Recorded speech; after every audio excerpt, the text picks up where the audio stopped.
Yo, what's up mga kabaykada? Ayan, second video natin. At nandito naman kami ni Tol Romeo. Andito na naman kami. Ayan, andito naman kami ngayon sa Lipa. Rosario to Lipa naman ang aming gana ngayon. So ensayo lang, practice lang. Yes. Nang mabanat ang mga paa namin. So, part ng aming video nga pala. At part ng aming mga magiging videos ay yung mga tips. Siyempre, galing sa nag-iisang Romy, the biker. Okay, yes. Tingnan nyo. Yun mga kabaykada, nandito na kami sa Lipa. Niabot kami ng ulan. Nandito kami ngayon sa tapat ng LCC yan. So ang i-interview natin si Coach Romy, the biker.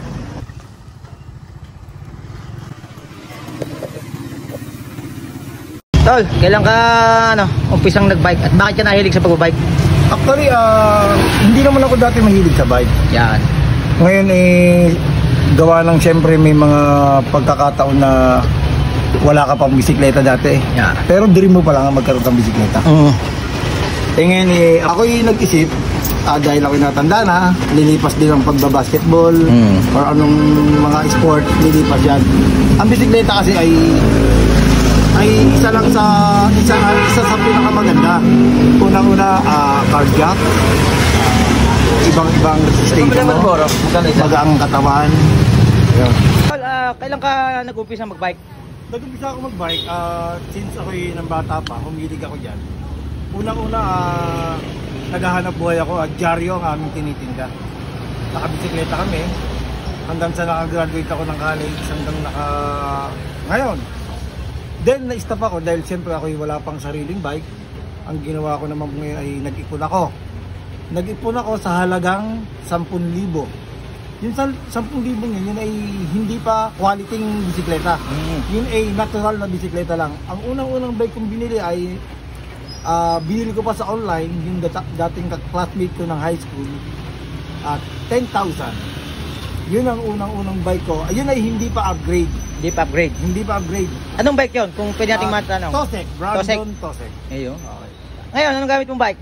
Ang gamit kong bike ay Factor na upgrade. Ayun. Okay. So saka natin i-review kung magkano mga pyesa niyan yung mga bike mo ngayon. So ilan na ngayon ang bike mo? Tatlo na ang bike ko ngayon. Dahil ako mahilig sa bike, tatlo na ang bike ko. Dalawang mountain bike at isang road bike. Sige. Pangtapos ng video, anong masasabi mo sa mga gusto mag-umpisa mag-bike at sa mga napapaibig? Ang masasabi ko lang, yung katulad ng age ko, hinihikayat ko kayo dahil ito ay isang magandang ehersisyo sa katawan.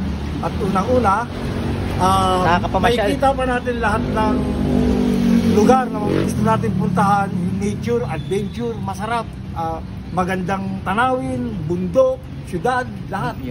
Eh siya, hanggang din lang muna mga kabaykada. Marami pa kayong makikita mga video sa amin sa pagbabike ni Tol Romy.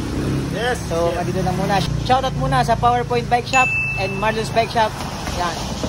Salamat. Pare Marlon, kamusta ka na? Iyon.